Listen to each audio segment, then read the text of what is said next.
يسعدني أن أساهم هذا الصباح بورقتين حول مشروع القانون التنظيمي الذي قدمه السيد وزير الاقتصاد والمالية أمام أعضاء لجنة المالية من أجل دراسته والتصويت عليه استجابة من الحكومة للنداءات التي عبرت بقلق عن التأخير الحاصل في الملائمة الضرورية بين مسطرة إعداد الميزانية العامة ومقتضيات الدستور الجديد. ولا يفوتني أن أشير إلى أن هذا الإصلاح الاستراتيجي الهام يعتبر نقطة التقاء بين الرغبة الملكية السامية في عقلنة التدبير المالي العمومي وحرص ممثلي الأمة على المساهمة الفعلية والفعالة في النهوض بالاقتصاد الوطني عبر تحسين الأدوات المالية العمومية. فأصبح بديهيا أن تتصدى الحكومة بإعادة النظر في القانون التنظيمي للمالية لكونه أداة ضرورية لتحقيق أهداف استراتيجية مسطرة. وهذه الأهداف نلخصها فيما يلي: أولا، ملائمة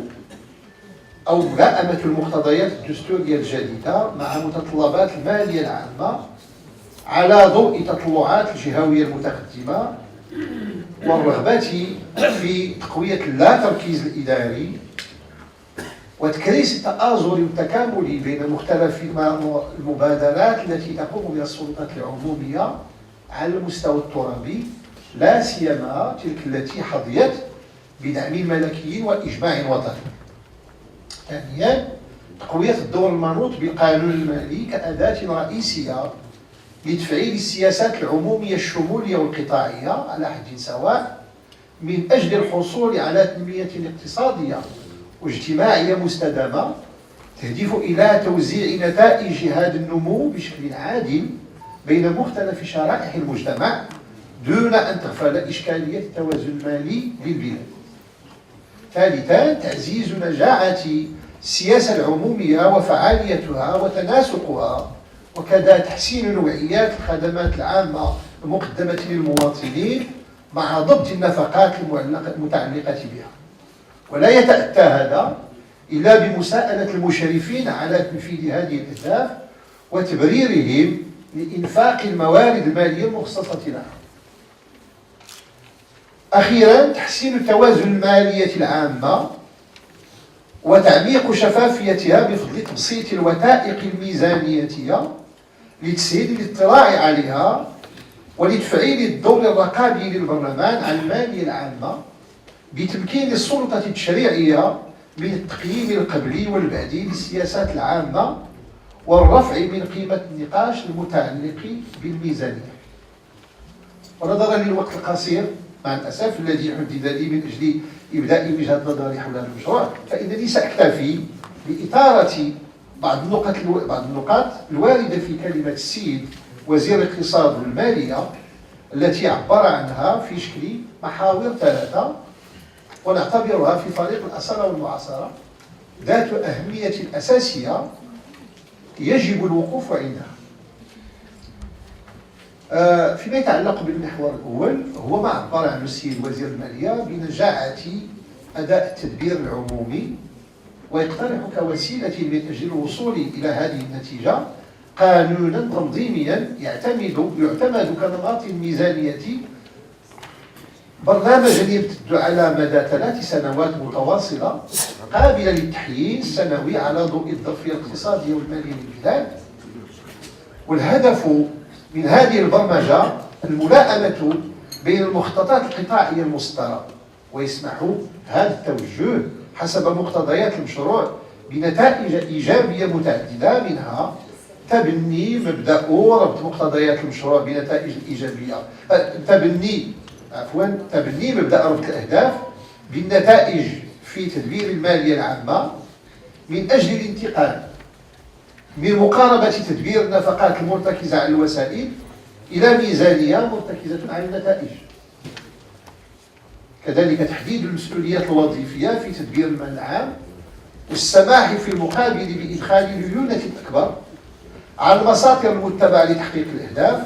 والغرض من هذا بطبيعة الحال تمكين الآمرين بالصرف من مرونة أكبر تساعدهم على تحقيق البرامج الموكولة إليه، باللجوء عند الضرورة إلى تحويل بعض الاعتمادات إذا كان الغرض منها ترشيد النفقات العمومية. ولقد أخبرنا بقرار الحكومة إخضاع كل الوزارات مرة كل 3 سنوات لافتحاص يعمل على تقييم الأداء، ويتعلق الأمر بتقييم المراقبة الداخلية وتحليل البرامج وكذا تحليل المؤشرات وتتبع النتائج، وأن التقرير المتعلق بهذا الافتحاص سيقدم للبرلمان رفقة مشروع قانون تصفية. لكننا نلاحظ أن هناك عدم توافق فيما يتعلق بين المدد، حيث أن قانون تصفية سنوي والافتحاص المرتقب ينجز مرة كل 3 سنوات. كما أن المجلس الأعلى للحسابات سيقوم حسب الفصل 31 من مشروع القانون التنظيمي بالتصديق على مطابقة الحسابات الدولية للقانون وصدقيتها، وهذا أمر ذو أهمية كبيرة، إلا أن الفصل 70 يفرغ الفصل 31 من محتواه فيما يخص تدبير الحكومة الحالية، لأن هذا الافتحاص لن يطبق قبل يناير 2017، أي بعد انتهاء الفترة التشريعية الحالية. أما البرمجة الميزانية ل3 سنوات فلن تفعل قبل يناير 2018. فما هو الداعي إلى هذا التأجيل؟ هل هو عدم ملائمة المساطر المعمول بها حاليا مع متطلبات مشروع قانون، أم أن الهياكل والأطر اللازمة للقيام بالافتحاص غير جاهزة، أم أن هناك إكراهات أخرى لم يفصح عنها السيد الوزير وستبديها لنا الأيام في المستقبل؟ أما فيما يتعلق بالمحور التالي فرب قائلين يقول أن شفافية المالية العامة لم تكن من أولويات المعتمدة في تدبير برامج الحكومية التي يفترض فيها دائما جودة الخدمات المرفق العمومي المقدمة للمواطنين، فأصبح بمقتضى القانون الجديد من لازم تحكم في تكلفة هذه الخدمات وتقوية مسؤولية المشرفين على تدبيرها. وتعهد السيد الوزير باعتماد فرضيات صحيحة وتوقعات جيدة كدليل على صدق مشروع قانون المالي، لكننا نظن أن هذا الالتزام يحتاج قدرا أكبر من الدقة. قد يجيبنا السيد الوزير بأنه تقرر فعلا اعتماد 3 أنظمة محاسبتية مختلفة قصد مراقبة التكلفة المالية، من ضمنها المحاسبة التحليلية، وأن سقف ترحيل اعتمادات الاستثمار من سنة أخرى ليتعدى 30% إلى آخره. في اعتقادنا هذا غير كاف، فإنه ليس من المعقول قبول ترحيل ثلث ميزانية الاستثمار من سنة لأخرى، فهذا دليل قاطع إما على تقاعس من هو مسؤول على تدبير المال العام، وهذا لا نظنه صحيح، إنما الأمر مرتبط بغياب سياسة اقتصادية قوامها ربط النتائج بالأهداف. وربما الأفضع من هذا وذاك برمجة الحكومة لاستثمارات تعلم هي مسبقا أنها لن تنجز، وإنما تمت برمجتها لأغراض سياسية.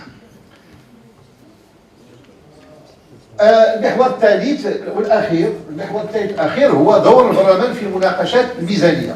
يظهر لنا أن أهم ما جاء به مشروع القانون التنظيمي في هذا المضمار هو تأكيده على وضع مجموعة وثائق لها إشارة النواب، لكن هذه الوثائق تبقى محدودة الجدوى، لأن المصالح الحكومية هي التي أنجزتها، وليس مؤسسات الإحصاء المحايدة أو المؤسسات المالية التي لا تخضع للرقابة المباشرة للحكومة، ولنا أمثلة عديدة في الماضي على هذا.